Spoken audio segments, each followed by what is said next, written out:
I like the the Manly Mu. I like the Oxford Inflator, the UAD Pultec for adding air or low end. Ozone, any iteration of Ozone is super powerful. I like the imager and the exciter in that thing. Yeah. But yeah, it's like the master bus chain is sort of, some songs I feel like I lean on it heavily, and some songs I just kiss, just lightly on the master bus. And it's sort of, it's kind of all about like density and tonality. I think those are the two things that I feel like I'm changing when I work on the master bus. Yeah. But super cool. 3 years ago, like I was using a lot of different tools on the master bus. So this is just a time and place for me. The stuff I mentioned. It's just a bookmark of where we're at in 2021, In 5 years, who knows what it will be. There's so many plugins coming out now. It's insane. Yeah.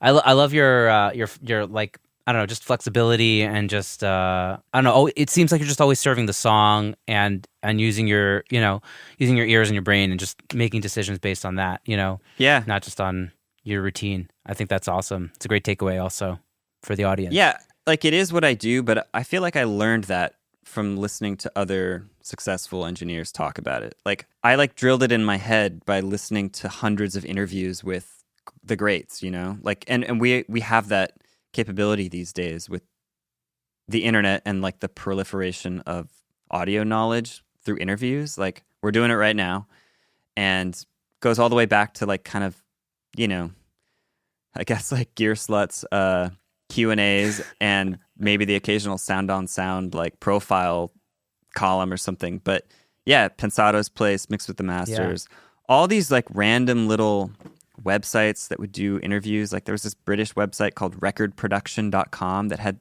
amazing long form interviews with great producers. All is to say, I feel like just everyone that I respect and love their work, like they would always say, just serve the song. It doesn't matter what the tools are.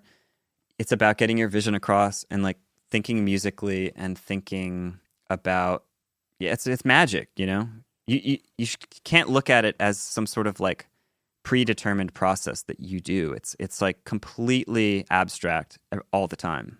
So you just got to go with it. Yeah. Be flexible. Yeah, you have your best practices, but like there's it's a bag of tricks and it's a bag of knowledge. It's just whatever as needed.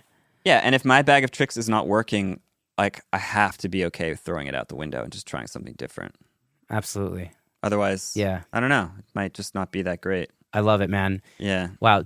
Dude, this has been really, really fun for me. I'm sure the audience loved this conversation. So many lessons. I asked this question to everybody, so you might have an idea that this is coming. But, looking back at your career, and the work that you've done, at the beginning of your journey, was there something that you maybe did or didn't do that today you would look back at your earlier self and say, hey, keep at that. Don't do that, man. Or, one or the other. Yeah, I don't know. I don't have too many regrets about the way things went down.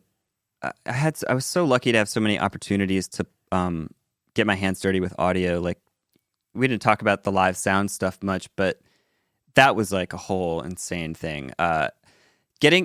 Just throw yourself into every scenario you can where you have to engineer, like wrangle the mix, build a balance, fix a problem. Just take every opportunity you can up front. And I think to maybe answer your question, like the biggest revelation I had personally, and everyone has different ones, but for me, it was monitoring. It was like getting the speakers to sound as accurate as they could and just give me an environment to work in that was really immersive.